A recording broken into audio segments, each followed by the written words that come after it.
हाथ काट कर रख दूंगा ये नाम समझ आ जाए तो। कितनी दिक्कत होगी पता है राम समझ आ जाए तो। भाई राम राम तो कह लोगे पर राम सा दुख भी सहना होगा।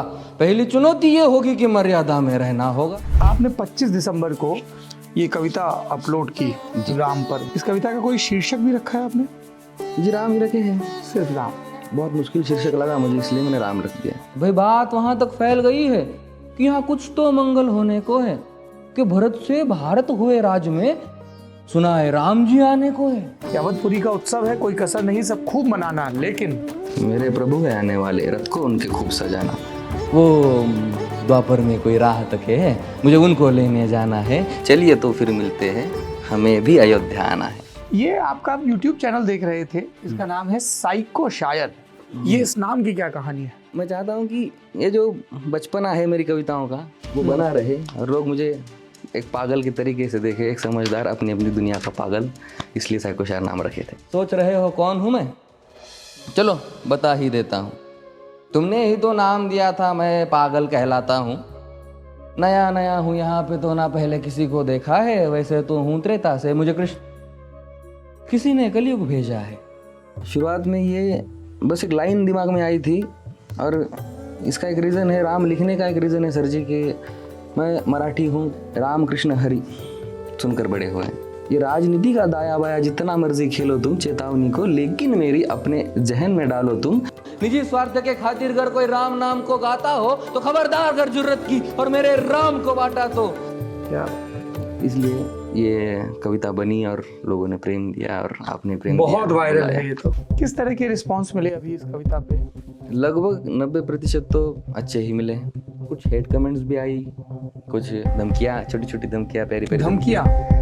प्यारी धमकियाँ, मतलब समझ सकते हैं आपकी। हाँ जो एक आपकी शंभू गाथा भी बहुत मशहूर कविता है। और हिंदी में लिखने का कारण भी यही है। कितने दिन तक महाराष्ट्र के कान में महाराज महाराज करते रहे। दुनिया में जाना चाहिए ना नाम। एक सीन सुना है आपको? जी।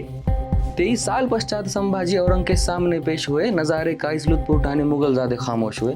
100% यकीन था सबको, संभाजी घुटने टेकेगा, जो अपना के कदमों में अपना राज मुकुट वो फेंकेगा। पर औरंगजेब ही जानता था ये गर्दन नहीं झुकने वाली, बाप की भांति लड़ेगा जब तक धड़कन नहीं रुकने वाली। आप बताएं कभी? फाइट तो बहुत है। आप तो रचते रहिए, सब ख्वाहिशें पूरी होंगी। जी, एक तो ख्वाहिश टूट गई इरफान साहब से मिलने की। जब गुजरे थे, एक कविता जो मैंने कभी रिलीज नहीं करी, सुनेंगे? जी बिल्कुल। ये नकलकारी के प्यादे सभी, तू जौहर था इस खेल का। अदाकारी तो तेरे बस नजरों का खेल था। ये ठीक न किया तूने, बड़ा मतलबी है रे तू। वापस आ, ठीक से अलविदा कहने का मौका दे रे तू। और क्या बात हुई कि बस चल दिए? ऐसा कोई करता है क्या? जीते जी हमें मार के ऐसे कोई मरता है क्या? भारत में राम सिर्फ एक शब्द नहीं है, सिर्फ एक अवतार का नाम नहीं है, सिर्फ एक भाव का नाम नहीं है। ये निर्गुण में अलग हैं, सगुण में अलग हैं, आस्तिकों में अलग हैं, नास्तिकों में अलग हैं। राम मनोहर लोहिया कह गए हैं, राम कृष्ण शिव ये हमारे पूर्वज, ये हमारे संस्कृति पुरुष हैं जिनसे हम लगातार सीख सकते हैं। सीखा राजनेताओं ने भी है अपने अपने ढंग से। कोई गांधी के राम हैं तो कोई विश्व हिंदू परिषद के राम, कोई कैफी आजमी के राम हैं तो कोई किसी और के राम। राम पर लगातार चर्चा हो रही है। जो सबसे लेटेस्ट संदर्भ है वो ये कि 22 जनवरी को अयोध्या में सुप्रीम कोर्ट के आदेश के बाद भव्य राम मंदिर की प्राण प्रतिष्ठा होने जा रही है, जिसको लेकर देश के एक बड़े हिस्से में उत्साह का माहौल है। इन सब के बीच राम के नाम, राम की रुचि, राम में रुचि और राम की संस्कृति और जो हम राम के वारिस हैं, उन सब के विषयों पर नए सिरे से चर्चा हो रही है। कवि, कलाकार, शास्त्रज्ञ सब अपने अपने तय व्याख्याएं कर रहे हैं चीज़ों को लेकर। इन सब के बीच एक कविता है, इंटरनेट का ज़माना है, क्लीशे लाइन है पर सच तो यही है, जो खूब वायरल हुई। ये कविता अभी मुंडे की लिखी हुई है, इंस्टाग्राम पे हर जगह दिखी, ट्विटर पर हर जगह दिखी। एक नए सिरे से इस कवि की ढूंढाई शुरू हुई। पता चला कि इनकी पहले भी कई कविताएं बहुत मकबूल हो चुकी हैं। ये भी पता चला कि हिंदी में ये कविता मशहूर हो रही है, लेकिन जो लिखने वाले हैं उनकी मूल भाषा हिंदी नहीं मराठी है। और ये भी पता चला कि वो मराठी में स्टैंड अप कॉमेडी भी करते रहते हैं। अब इतनी सारी चीज़ें पता लगी इंटरनेट के ज़रिए, तो हमें लगा कि इससे एक कदम आगे बढ़ा जाए और इस कमाल के कवि से बात की जाए। पुणे में रहने वाले अभि मुंडे, पूरा नाम अभिजीत बालकृष्ण मुंडे, उन्हें हमने अपने न्यूज़ रूम में इन्वाइट किया है और आज वो हमारे साथ हैं। सर, बहुत बहुत स्वागत है आपका। शुक्रिया सर। ये बड़ी सुंदर गुरु पहन रखी है आपने, है आभूषण। सर जी, इसमें हमारा कटा है थोड़ा सा, मतलब एंटीक पीस करके खरीद लिए और जब मन उब गया और दूसरा कुछ लेने गए तो आधी भी कीमत नहीं मिल रही थी तो रख लिया। अरे बाप रे।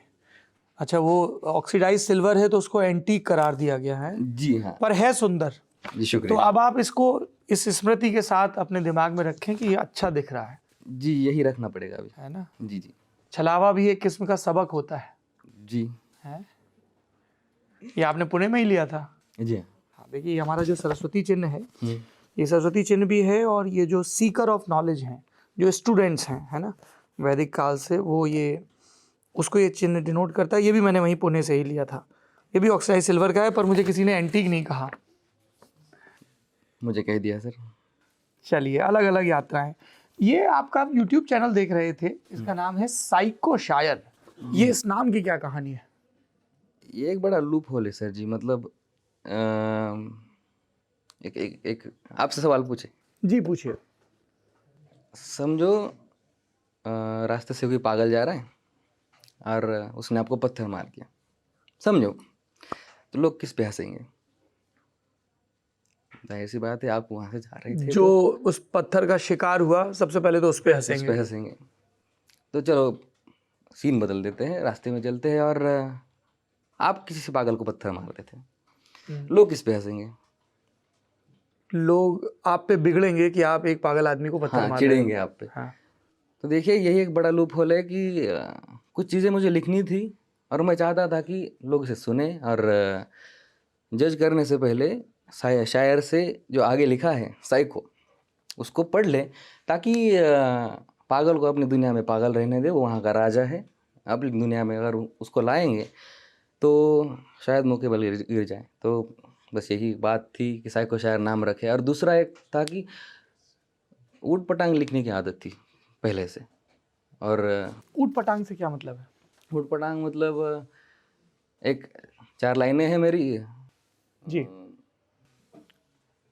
कोई लड़की पसंद आ जाए तो बहुत से बढ़िया आपको शेर मिलेंगे, सब कुछ मिलेगा, लेकिन हम ऐसे लिखते हैं ना चलते चलते कि रास्ते में चलते खुर मिली, मेरी औकात से ज़रा दूर मिली, देखता रहा उसे पूरा एक पल, पल भर में जन्नत की सैर मिली। या फिर उसी को, यार उसमें जो बात थी, उस बात में कुछ बात थी, वो कौन थी क्या पता, जो भी थी क्या बात थी। तो मैं चाहता हूँ कि ये जो बचपना है मेरी कविताओं का, वो बना रहे और लोग मुझे एक पागल के तरीके से देखे, एक समझदार, अपनी अपनी दुनिया का पागल, इसलिए साइको शायर नाम रखे थे। इंटरेस्टिंग। आपने 25 दिसंबर को ये कविता अपलोड की राम पर, भगवान राम पर, मर्यादा पुरुषोत्तम राम पर, पूर्वज राम पर, है ना। जी इस कविता का कोई शीर्षक भी रखा है आपने? जी, राम ही रखे हैं। सिर्फ राम? बहुत मुश्किल शीर्षक लगा मुझे, इसलिए मैंने राम रख दिया, क्योंकि समझ में नहीं आता। आपकी इजाज़त हो तो मैं इसकी कुछ पंक्तियां पढ़ दूं, या आप पढ़ के सुना दें तो और अच्छा है, क्योंकि दुनिया ने तो आप ही के ज़बान से सुना है। एक ये शुरुआत की पंक्ति मुझे बहुत जमी, मतलब वैसे तो सारी कविता सुंदर है, और ये वाली, ये जो राजनीति और इन सब पर बात होती है ना। और ये अंतिम में जो है कि अवधपुरी का उत्सव है, कोई कसर नहीं, सब खूब मनाना, लेकिन मेरे प्रभु है आने वाले, रथ को उनके खूब सजाना। हाँ, द्वापर में कोई राह तके है, मुझे उनको लेने जाना है, चलिए तो फिर मिलते हैं, हमें भी अयोध्या आना है। तो शुरुआत में ये बस एक लाइन दिमाग में आई थी, और इसका एक रीज़न है, राम लिखने का एक रीज़न है सर जी, कि मैं मराठी हूँ, तो आपको अभी भाषा से समझ रहा होगा कि मुझे हिंदी बात करने में थोड़ी दिक्कत हो जाती है, अटक जाते हैं, फंबल हो जाता है, क्योंकि हमारी मातृभाषा मराठी है, हमारी माँ मराठी है, मौसी हिंदी कह लो। तो जहाँ से हम आते हैं, महाराष्ट्र से हम आते हैं, और आपके टेबल पे विठल जी की मूर्ति दिखी, विठल भगवान की मूर्ति दिखी जी तो हम सांप्रदाय के लोग हैं, हमारे घर में वारकरी सांप्रदाय है जी। बचपन से राम कृष्ण हरि सुनकर बड़े हुए हैं, एक ग्रीटिंग है। अच्छा, जो वारकरी समुदाय है हाँ उनका ये अभिवादन है, जी जी जी। राम कृष्ण हरि। कुछ अच्छा हो जाए, राम कृष्ण हरि, कुछ जैसे हम लोग यहाँ सीता राम जी राम जी जी राम जी वैसे जी, बोलते हैं। बस वैसे ही। तो थोड़ा थोड़ा करके ना हमने बचपन से राम सुना है, कुछ दादाजी का सुना है, कुछ पिताजी का सुना है। खैर पिताजी तो पुलिस में थे, लेकिन उनको पूरी ज्ञानेश्वरी, तुकाराम गाथा, भगवद गीता लगभग लगभग याद है, क्योंकि उनको बहुत शौक था याद करने का, पारायण करने का। तो जैसे जैसे आगे बढ़ते गए ना, वही राम नाम थोड़ा मतलब बदलता दिखा, ज़्यादा नहीं, थोड़ा। तो थोड़ा भी दिखा ना तो लगा कि यार ये कैसा मतलब बदलता देखा? कैसे समझाया, बताया आपको कि उसमें जो मैंने पुराने राम सुने थे, जो गीत रामायण में राम सुने थे, जो मराठी गीत रामायण रेडियो पे जब बजता था या कैसेट उसकी मिलती थी, उस पे जो राम सुने थे, मेल नहीं खा रही थी चीज़ें। क्योंकि राम दिखते हैं तो मुझे करुणा दिखती है, प्रेम दिखता है, जितनी सॉफ्ट इमोशंस होते हैं वो दिखते हैं। और अभी कई राम साहस सुना और शूरवीरता भी तो है। कई जी लोग है, कहते हैं वो भी तो राम है, मैंने ना मानस जला जड़ वाले, जी या है, रावण को लेकिन परास्त करने उसमें वाले। भी एक विनम्रता है, साहस में भी विनम्रता अहंकार है, नहीं है। अहंकार नहीं है। तो यही मैं खोज रहा था। और अब सीधे अगर मुद्दे पे आ जाए तो समझाने के बजाय एक जुमला मैंने इस्तेमाल किया कि हाथ काट कर रख दूंगा एक नाम समझ आ जाए तो। भाई कितनी दिक्कत होगी पता है, राम समझ आ जाए तो। ये राम राम तो कह लोगे, पर राम सा दुख भी सहना होगा। पहली चुनौती ये होगी कि मर्यादा में रहना होगा। और मर्यादा में रहना मतलब कुछ खास नहीं कर जाना है, बस त्याग को गले लगाना है और अहंकार जलाना है। अब अपने राम लला के खातिर इतना ना कर पाओगे, अरे शबरी का जूठा खाओगे तो पुरुषोत्तम कहलाओगे। तो ये मैंने इसलिए कहा था। और दूसरी बात कि इस्तेमाल करने की चीज़ नहीं है, वो श्रद्धा रखने की चीज़ है। इसलिए वो दूसरी पंक्ति लिखी थी कि राजनीति का दाया बाया, ये राजनीति का दाया बाया जितना मर्जी खेलो तुम चेतावनी को, लेकिन मेरी अपने जहन में डालो तुम। निजी स्वार्थ के खातिर अगर कोई राम नाम को गाता हो तो खबरदार अगर जुर्रत की और मेरे राम को बांटा तो। भारत भू का कवि हूँ मैं, तभी निडर हो कहता हूँ, राम है मेरी हर रचना में, मैं बजरंग में रहता हूँ। भारत की नींव है कविताएं और सत्य हमारी बातों में, तभी कलम हमारी तीखी और साहित्य हमारे हाथों में। क्या बात है।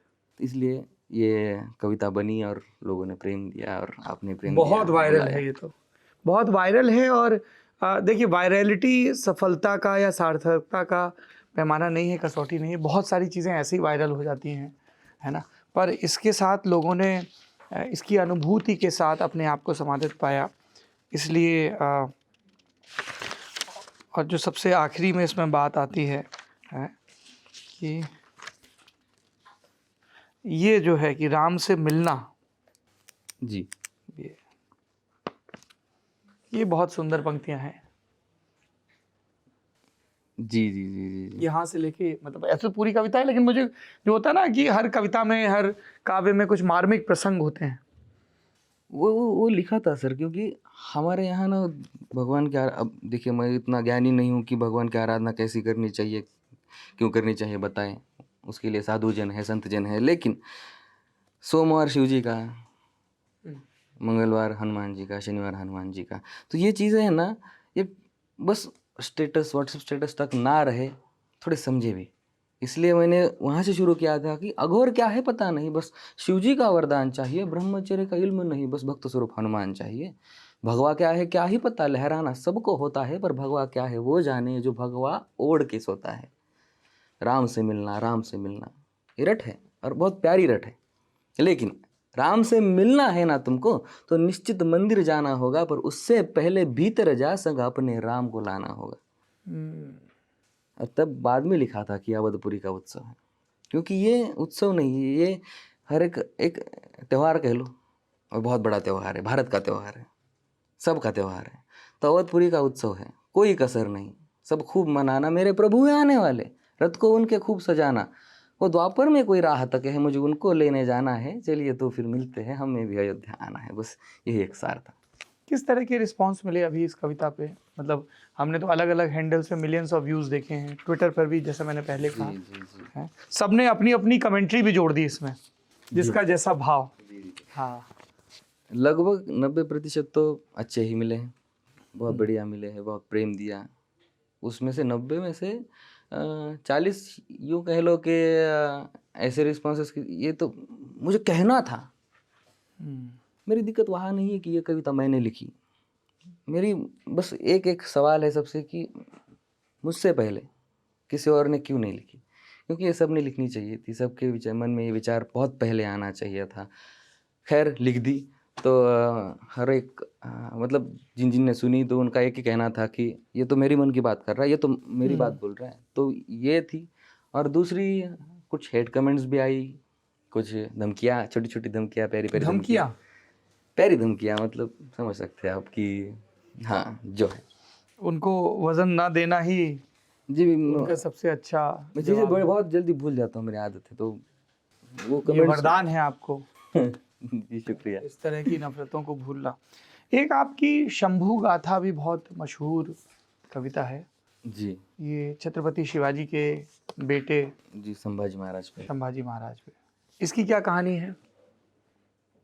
सबसे पहले आपको कविताओं के बारे में मेरे थोड़े बताता हूँ जी। कि मैंने कविताएं, मतलब मेरा और कविताओं का वास्ता मेरे डिग्री के फर्स्ट ईयर तक नहीं था। हम चित्रकार थे, बैक बेंचर थे, एवरेज स्टूडेंट थे, अभी भी एवरेज स्टूडेंट है, सीख रहे हैं। लेकिन हुआ यूँ कि हमें जैसे तैसे गवर्नमेंट कॉलेज मिल गया जलगांव का। हम खुश बीटेक के वास्ते? बीटेक के वास्ते, क्योंकि 200 में से 63 मिले थे मार्क्स। और किसी एक बहन ने मेरे लिए सीट की कुर्बानी दी थी, तो मुझे फीमेल सीट मिल गई वहाँ पे कॉलेज में, वरना मुझे नहीं मिलता वो कॉलेज। तो अभी कतार में खड़े थे, अभी मेरा नाम मुंडे, सरनेम मुंडे, MUN। मेरे आगे ना एक बंदा आ गया, MUH, वो था मोहम्मद यूनुस। तो बस भाई ने तो मुझे पहली ही मीटिंग में चौंका दिया। बहुत प्यारा कमीना है मेरी ज़िंदगी का वो, कि तुझे देवनागरी लिखनी आती है, पूछा है मुझे। मैं बोला तुझे नहीं आती? उसको 2 भाषाएं लिखनी आती थी, उर्दू और अंग्रेजी, बस देवनागरी लिखनी आती थी। तो बोला भाई लिख के दे दे, फॉर्म भरना है। तब से जो दोस्ती शुरू हुई, और अब हमें बस पास होना था, जैसे जैसे डिग्री निकालनी थी और घर जाना था, लेकिन उसको टॉप करना था। तो मैंने उसे बकरा समझा, चलो भाई इसके साथ तो रहना है, हमें सब्जेक्ट निकालने हैं, साथ में पढ़ना है, तो साथ में पढ़ने उसके रूम पे जाना। फिर दिलचस्पी पढ़ाई छोड़कर सभी चीज़ों में बढ़ने लगी। तब जाके पता चला कि उसको रामायण और महाभारत पूरी याद है, पूरी कहानियाँ याद है, मंदोदरी और रावण के मृत्युबाण की कहानी तक लेकर उसे सब कुछ याद पता है। मैं चौकन्ना रह गया। और वो है ना, वो उर्दू की जासूसी किताबें बहुत पढ़ता था। हाँ, जासूसी कुछ कुछ कहानियाँ ऐसे कोने में जाके बस पढ़ते रहना। तो एक बार उसने कुछ मुशायरा लगाया था, और मैं यहाँ कोने में अपना अपना काम देख रहा था। तो वहीं जलगांव में हॉस्टल के रूम पे राहत इंदौरी साहब का कुछ था यूट्यूब पे। मैं बोला फिर से लगाना, और वहाँ से हमारी कहानी शुरू हो गई कविताओं की।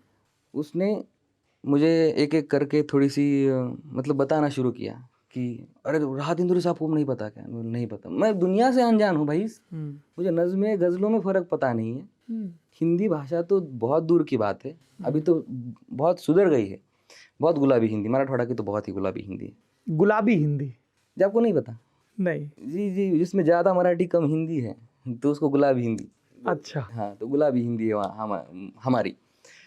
तो उसने एक एक करके पे राहत साहब, फिर मुनव्वर राणा जी, फिर दिनकर साहब, एक एक करके मुझे मेन कविताएं सुनाना शुरू कर दिया, और दिलचस्पी बढ़ने लगी। तो वहाँ से मैंने एक पहली कविता लिखी और दिखाई, अरे बहुत बढ़िया। तब उसने पहली बार कहा था कि मेरे पास रॉ मटेरियल है, तेरे पास मशीन है, तो मिल के कुछ करते। मैं तुझे अगर कोई ख्याल आ जाता है तो अपने अपने हिसाब से मराठी में लिख ले, और फिर उसका एक पर्यायवाची शब्द मैं उर्दू से उठा के तुझे दे दूंगा, हिंदी से उठा के तुझे दे दूंगा। तो ऐसी कहानी बढ़ती गई, छोटी छोटी नज़में लिखता गया। फिर लिखी कर्ण लिखा, और बाद में जब कर्ण पढ़ रहा था तो ये आपके सवाल पे आते हैं कि छत्रपति संभाजी महाराज मुझे दिखाई देने लगे जी। क्योंकि और हिंदी में लिखने का कारण भी यही है। शंभू गाथा में मराठी में लिखने वाला था, लेकिन महाराष्ट्र के सारे बच्चों को लगभग संभाजी महाराज की, छत्रपति संभाजी महाराज की ये जो हिस्ट्री है ये सब पता है, लगभग सब पता है। लेकिन अब कितने दिन तक महाराष्ट्र के कान में महाराज महाराज करते रहेगा? दुनिया में जाना चाहिए ना नाम। सही बात है। कम से कम भारत में तो छत्रपति संभाजी महाराज की जो ये कहानी है वो पहुंचनी चाहिए। बस इसीलिए कर्ण लिख रहा था, लेकिन दिमाग में एक था कि कर्ण लिखने के बाद संभाजी महाराज को लिखना है तो लिखना है। आप कुछ पंक्तियां सुना सकते हैं हमें इसकी? जी आपको तो याद होंगी पर। जी मुझे मेरी सारी कविता याद है। तो एक सीन सुना है आपको? जी।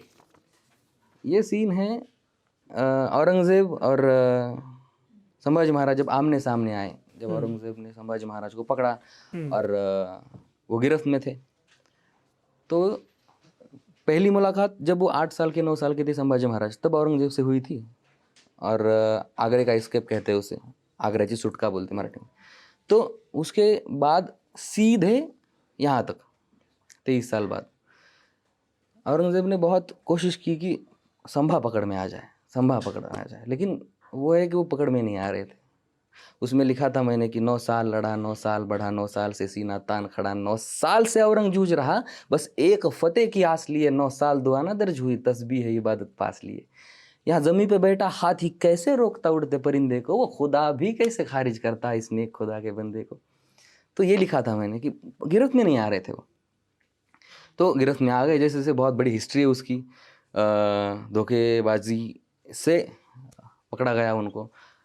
तो 23 साल बाद आमने सामने, तो 23 साल पश्चात संभाजी औरंग के सामने पेश हुए। 23 साल पश्चात संभाजी औरंग के सामने पेश हुए, नज़ारे का इस लुत्फ उठाने मुगल ज़्यादा खामोश हुए।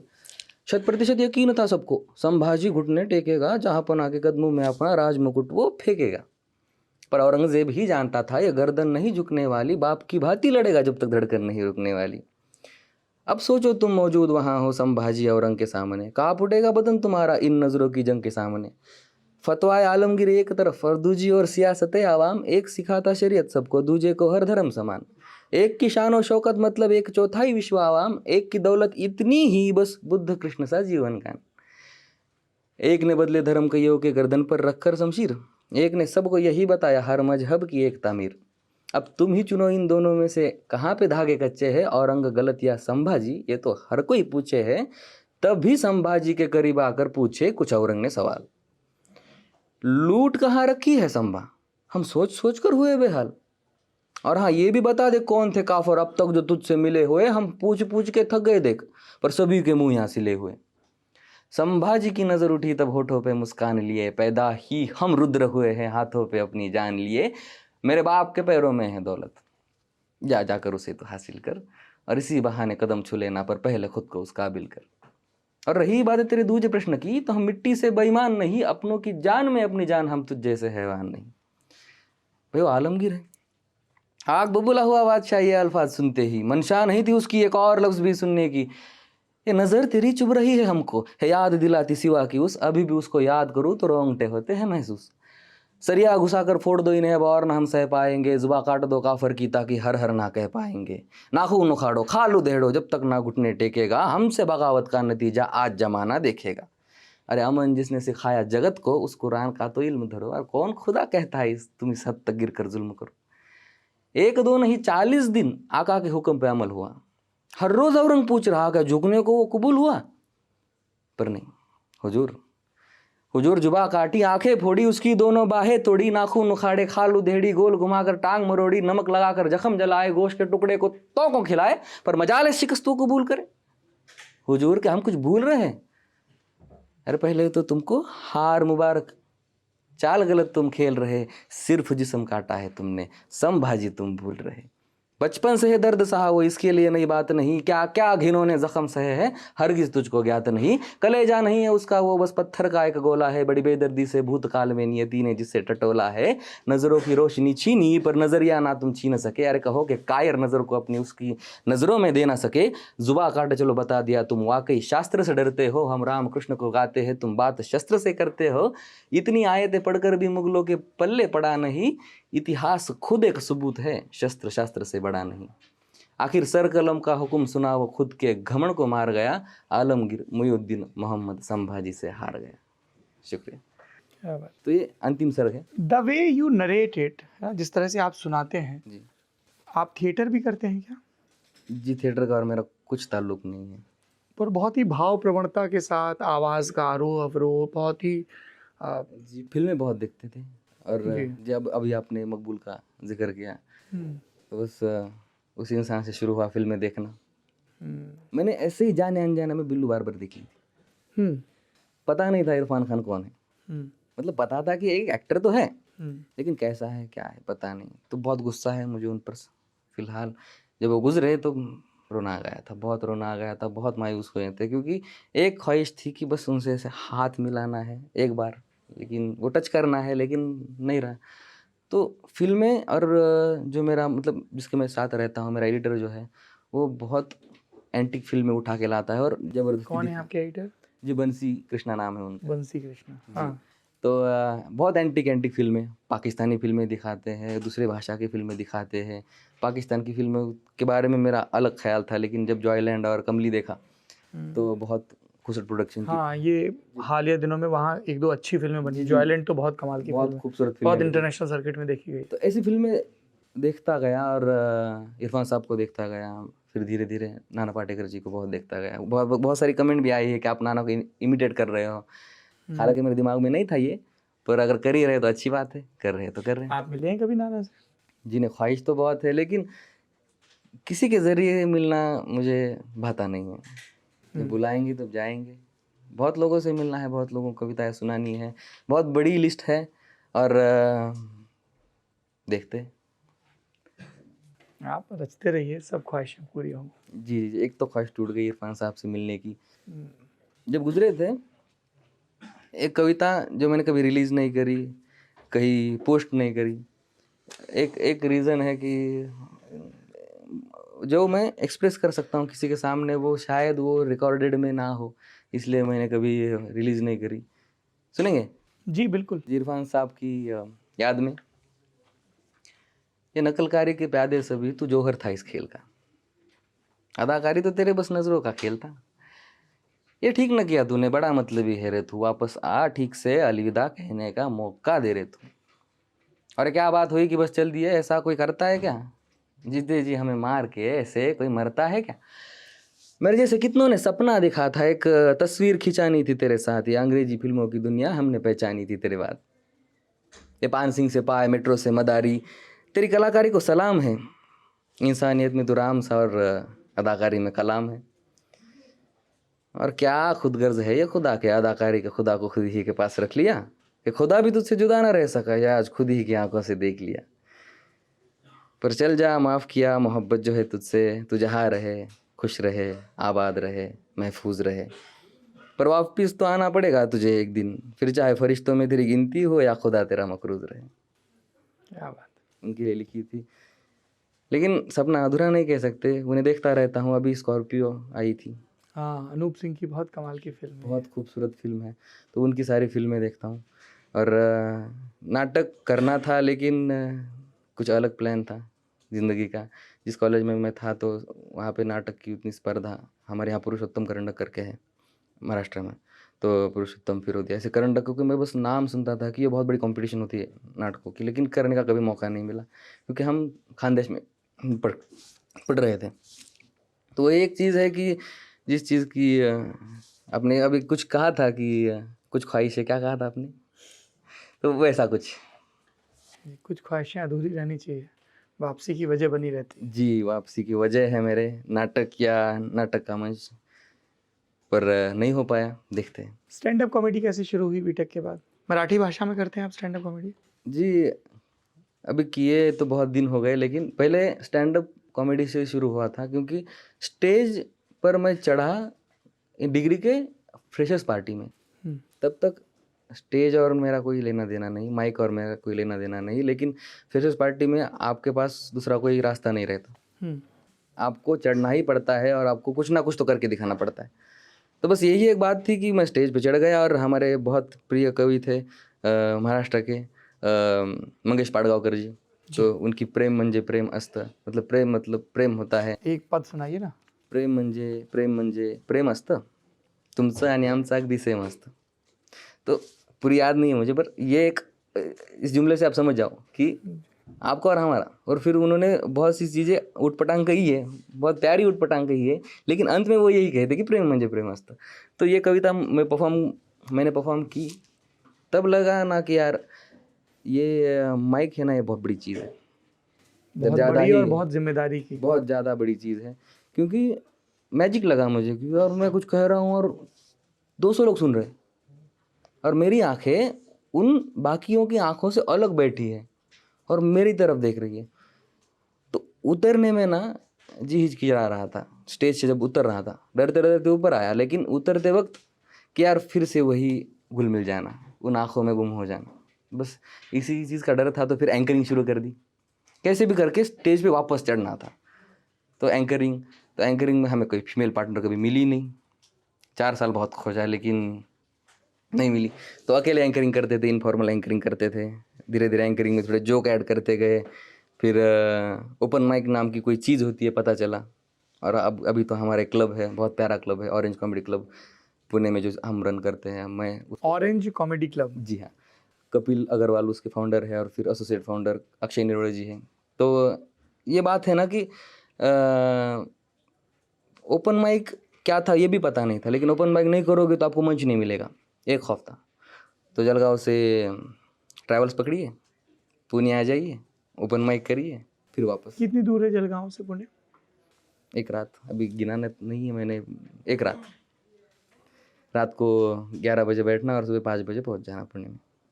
तो ऐसे ही वहाँ पे कहाँ के ओपन माइक जो है पुणे में ही है। तो 2-2.5 साल तो मैं आना जाना चलता रहा बस। और धीरे धीरे फिर एक मंच मिला, फिर कर्ण की कविता वायरल गई, फिर यही। हाँ, वो तो मेरे प्रिय किरदारों में से एक है जी, वो, अगर आप उसका एक अंश सुना सकें। मृत्युंजय की कविता। एक दर्शकों को कुछ कह सकते हैं जी बिल्कुल कह सकते हैं।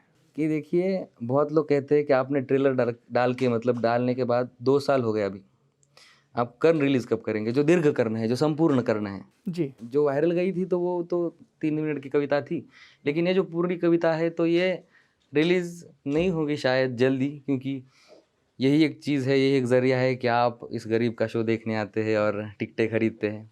तो तो आप अपने शो में स्टैंड अप कॉमेडी करते हैं या कविताएं सुनाते नहीं सर जी, कॉमेडी तो थोड़ी सी छूट ही गई है। हैं? कविताएं सुनाते हैं। कविताओं का शो है, शंभू का गाथा, नहीं, कर्ण। अब ये भी अलग है। शंभू गाथा का अलग शो होता है, क्योंकि शंभू गाथा खुद ही में 1 घंटे की है। वाह, ये जो किताब आपको दी तो ये पूरी एक्सप्लेन करके 1 घंटे का पूरा शो होता है सिर्फ शंभू गाथा का। शंभू गाथा। और दूसरा अभी मुझ में कही, जो मेरी कविताओं का शो है, जो कविता अभी हम आपको सुना रहे हैं, तो ये कविताओं का शो है। तो इसमें कर्ण परफॉर्म करते हैं, ताकि लोग आए और संपूर्ण कर सुन के जाए। कुछ बाकी पसंद आए ना आए, लेकिन यहाँ पे आपका पैसा वसूल हो, तो इसलिए आपके लिए बचा कर रखा है उसे। लेकिन चलो उसका कुछ शुरुआत सुना देते हैं जी, जो रिलीज़ नहीं हुई है, लेकिन ललन टाप के लिए। Thank you. पिछले कर्ण में या फिर जो पुराना कर्ण था उसमें सीधे कर्ण आके आपसे बात करते हैं, लेकिन इस संपूर्ण कर्ण में ना पहले कवि आपसे कुछ बातें करेंगे कविताओं में, और फिर वो कर्ण को मंच पे बुलाएंगे, और फिर कर्ण अपनी साइड रखेंगे, अपनी कहानी आपके साथ शेयर करेंगे। जब जब ये कर्ण जैसे महारथी यहाँ पे आए हैं, पृथ्वी पे आए हैं, तो है ना, एक चीज़ आपने नोटिस की होगी सर जी, कि दुनिया उनके खिलाफ है, लेकिन कुदरत उनके साथ थी। डूबने नहीं दिया, मरने नहीं दिया नदी ने। तो वहाँ से शुरू करता हूँ कि वो रात का सीन क्या होगा, रात में क्या हुआ होगा। तो देखिए भाई, कड़कड़ कर विध्वंस मचाते उतरे सारे वज्रधरा पर, कि कड़कड़ कर विध्वंस मचाते उतरे सारे वज्रधरा पर, सरसर गिरती वर्षा पहुंची जैसे तैसे वसुधा के घर। तीनों लोक में मच गई हलचल, समय ही ऐसा गुजरा था, माँ जमुना भीतर एक बालक सूरज बनकर उतरा था। इतिहास का जो काला पन्ना सबने मिलकर फाड़ दिया, धर्म के नीचे योद्धा को एक अधर्मी कहकर गाड़ दिया। गाथा ये उस वीर की जिसके रोम रोम में दिनकर हो, जिसे दाह मिला जीवन भर जैसे बेलपत्र बिन शंकर हो। शेष बची कहानी उनकी हम तो सुना ना पाएंगे, अब कहानी को विस्तार स्वरूप खुद कर्ण सुनाने आएंगे।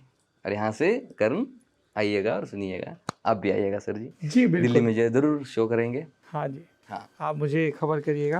बिल्कुल। अब और आगे क्या, जैसे थोड़ा मैं ये जो स्लैम पोइट्री शोज़, इसके इकोसिस्टम को समझना चाहता हूँ। हमने दिल्ली में भी देखा कई कवि हैं, कवित्रियाँ हैं जो इस तरह के शोज़ करते हैं। आपको लगता है कि इंटरनेट की दुनिया में एक नए सिरे से मार्केट या चाव, उत्सुकता बिल्ड हो रही है कविताओं को लेकर, उनके भावपूर्ण मंचन को लेकर?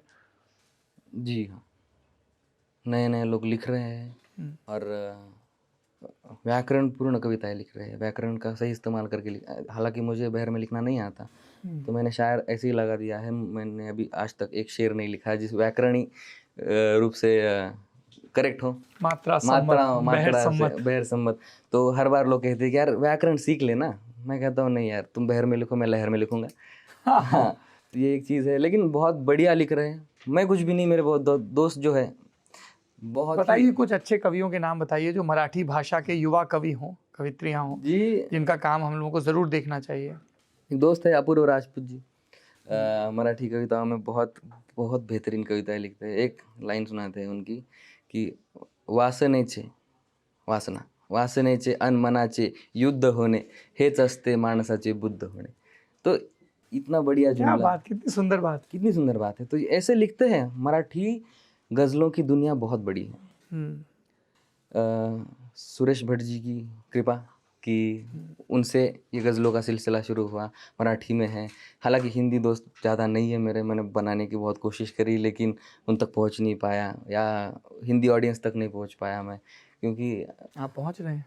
जी पहुंच तो रहे, आपकी शुक्रिया आप सभी का।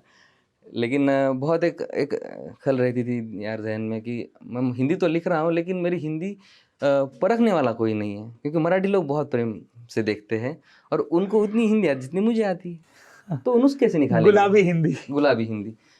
तो मुझे लगता था ना कि यार मराठी लोगों को जितना प्रेम है उसमें से आधा भी अगर हिंदी लोगों का मिल जाए तो शायद मेरी कविताओं में कोई नुस्ख निकाले, कह दे मुझे मुंह पे आके यार ये जमा नहीं तुझे, यहाँ पे ये नहीं, ऐसे नहीं कह सकते, ये वर्ड ऐसा नहीं जा सकता, तब जाके सीखूंगा।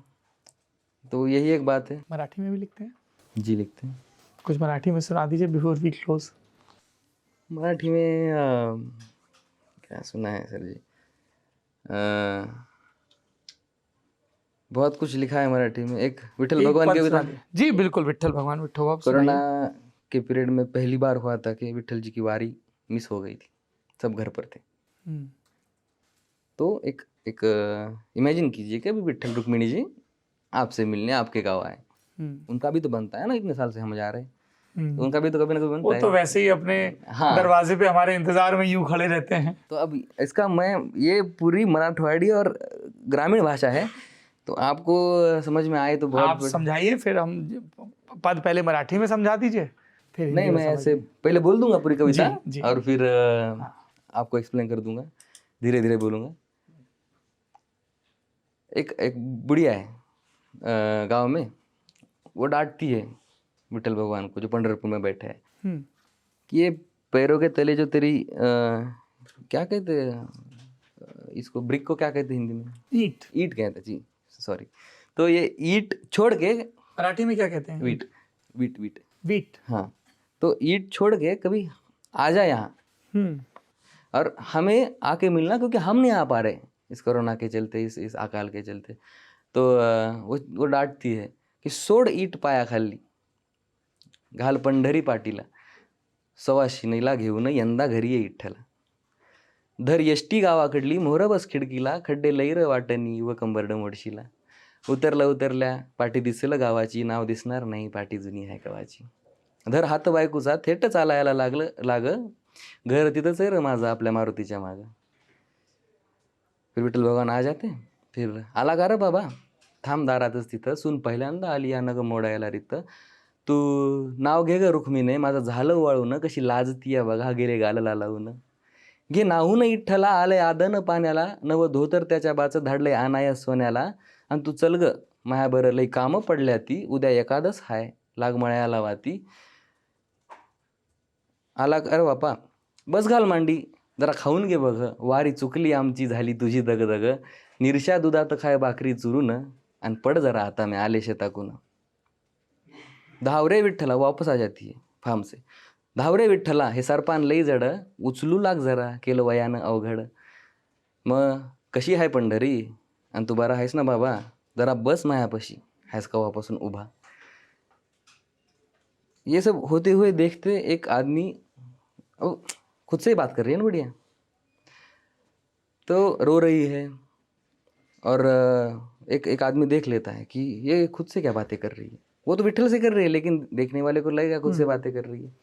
तो फिर कहता है की रडू नगे म्हातारे, ते पुस डोळ्याचं पाणी, काय एकली बडबडती अवघ येड्यावानी. आणि बोलत होती कोणाला, इथं कोणी बी नाही, हे आरतीचं ताट कोणाचं आहे, तुझा विठ्ठल आला की काय. सो ये कविता है ग्रामीण भाषा में हमारे.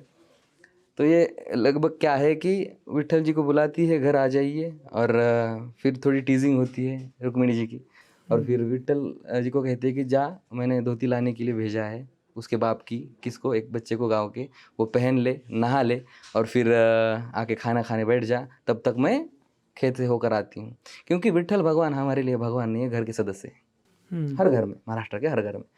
तो मैं होकर आती हूँ. आते आते वो जलाने का लकड़ियाँ लाती है, बहुत बोझ होता है. तो विठल जी को ये करती है कि पुकारती है, आजा, वहाँ से क्या देख रहा है, मदद कर मेरी, उतारने के लिए मदद कर मेरी. हाँ, तो उतारने के लिए मदद करता है. फिर कहते हैं कि मुझे रिकॉल करने दीजिए. तो फिर कहते हैं कि अब बता क्या हाल है तेरा पंडरी में, कब से खड़ा है. हम कहते हैं कि 18 युगों से खड़े हैं वो विठल भगवान ईंट पे. तो कब से खड़ा है, जरा बैठ जा मेरे नज़दीक. और फिर पूछने लगती है, और ये रोना धोना और ये ड्रामा चल रहा है, लेकिन उसके दिमाग में चल रहा है, उस बुढ़िया के दिमाग में चल रहा है. तो एक रैंडम आदमी जो वहाँ पे मौजूद है, तो वो बस इतना ही कहता है कि यार देख, ये तू क्या रो रही है, पागल है क्या तू. और ये आरती का ये जो थाली है ये किसके लिए, तेरा क्या विठल आ गया क्या, ऐसे मजाक में कहता है. तो ये एक उसका एंड है कविता का, कि उसके लिए तो सच में आए थे, लेकिन ये मजाक में कह के चला गया कि तेरा क्या विठल आ गया फिर से, ऐसे. ये कविता लिखी थी. और सिंपल कविता है तो ऐसे ही है कि देखिए टेक्निकली. इसको भी अपनी आप पोइट्री के शो में सुनाते हैं? जी, महाराष्ट्र में शो होता है ज़रूर सुनाते हैं, एक सेगमेंट अलग रखते हैं मराठी के लिए.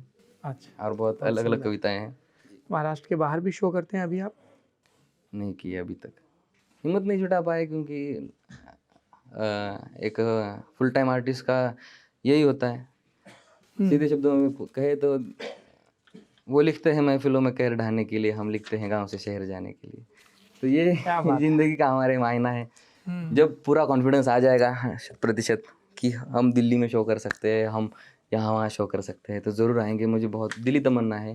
अब आपने राम पर कविता लिख दी है तो राम आपको साहस भी देंगे? जी, राम साहस दे रहे हैं इसलिए शायद कविता लिखी. बस, तो फिर आप ऐसे ही रचनाशील रहें. जी. और एक आश्वस्ति रहती है हम पत्रकारों के मन में समाज के प्रति, जहाँ पर कविताओं का पाठ हो रहा हो और जहाँ पर अपने सांस्कृतिक और धार्मिक प्रतीकों के साथ खूब संवाद हो रहा हो. अंततः ताकि हम बेहतर हो सकें, मुस्कुरा सकें, हमारे भीतर खूब करुणा रहे. आपने कहा ना, करुणामयी राम जी है, जो तुलसीदास जी लिखते हैं, भय प्रकट कृपाला दीन दयाला, दीनों पर दया करने वाले. जी. आपसे बातचीत करके मुझे बहुत अच्छा लगा. बहुत शुभकामनाएं आपको. आप अभी मुंडे को सुन रहे हैं, जिनकी राम पर कविता खूब वायरल हुई, तो हमें लगा कि ज़रा इनकी कहानी जानी जाए, बीटेक के बाद किन किन पड़ावों से गुजरी है. संवाद का सिलसिला चलता रहेगा. आप देखते रहिए लल्लन टॉप.